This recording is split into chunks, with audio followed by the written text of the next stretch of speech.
स्वातीच्या रागाचा पारा खूपच चढला होता. ती रमेशची वाटच पाहत होती की कधी एकदा तो येतोय आणि ती त्याला जाब विचारते. रात्रीचे 9:30 वाजत आले होते तरीही तो घरी आला नव्हता आणि तिने फोन केल्यावर तिला कळलं होतं की तो आईबाबांकडे गेला आहे.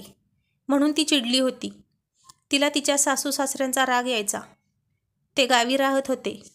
तिच्या वनरूम किचनच्या घरात त्यांच्यासाठी जागा नव्हती, म्हणून ते गावीच राहायचे.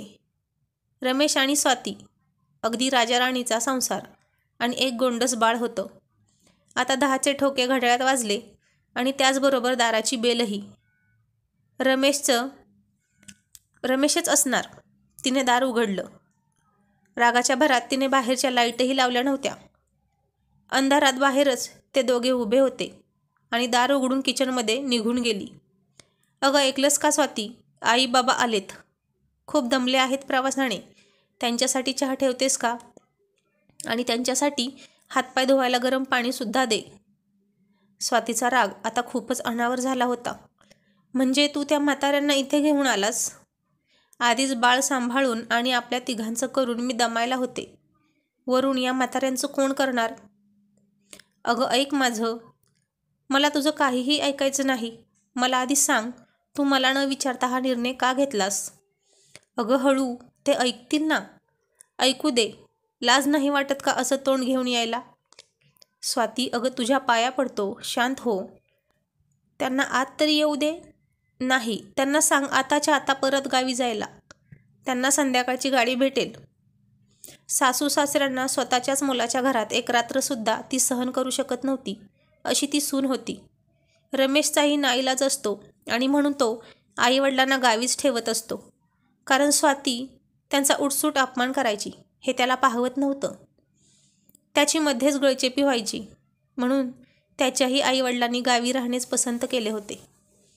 स्वाती, अगं वय झाले आहे त्यांचं आणि इतक्या रात्री तू कसं काय त्यांना पाठवू शकतेस? बाहेर थंडी बघ किती आहे. त्यांना त्रास होईल. होऊ दे, त्रास झाला तर. मग त्यांना इथे यायला सांगितलं कोणी? तिचं हे बोलणं ऐकून बाहेर उभे असलेले ते दोघं मुसमुसत होते. हातातील गाठोडे सावरत एकमेकांच्या हातात हात देऊन ते उभे होते. तिला गुडघ्यांचा त्रास होता आणि तिला आता जास्त वेळ उभाही राहवत नव्हतं. त्यांच्या रडण्याचा आवाज ऐकून तर स्वाती चेव येऊन बोलत होती. स्वाती, आता तुझं खूप झालं. मी तुझं आणखीन काहीही ऐकून घेणार नाही. आई बाबा आत या. आणि ते दोघेही थरथरत्या पावलांनी घरात शिरले आणि त्यांना पाहून स्वातीच्या पायाखालची जमीनच सरकली. तिची जीभ घशातच गेली आणि ती मटकन खाली बसली. कारण ते रमेशचे आईबाबा नसून तिचे आईबाबा होते. ते दोघे अपराध्यासारखे येऊन सोप्यावर बसले. मग स्वाती उठली आणि म्हणाली, आई बाबा कसे आहात तुम्ही? मला माहीतच नव्हतं की तुम्ही दोघे आहात. नाहीतर मी कशाला इतकं बोलले असते. आणि मला आधी सांगा, तुम्ही इथे कसे काय? वहिनी काही म्हणाली का? थांबा, मी आता दादाला फोन करते आणि जाब विचारते. ती अशी कशी वागली तुमच्याशी? ती आईचा हात हातात घेऊन खूपच प्रेमाने विचारत होती. तिच्या आईने हातातून हात सोडवून घेतला आणि अपराधीपणाने म्हणाली, जावई बापू, मला माफ करा. आम्ही आमच्या मुलीवर संस्कार करायला चुकलो.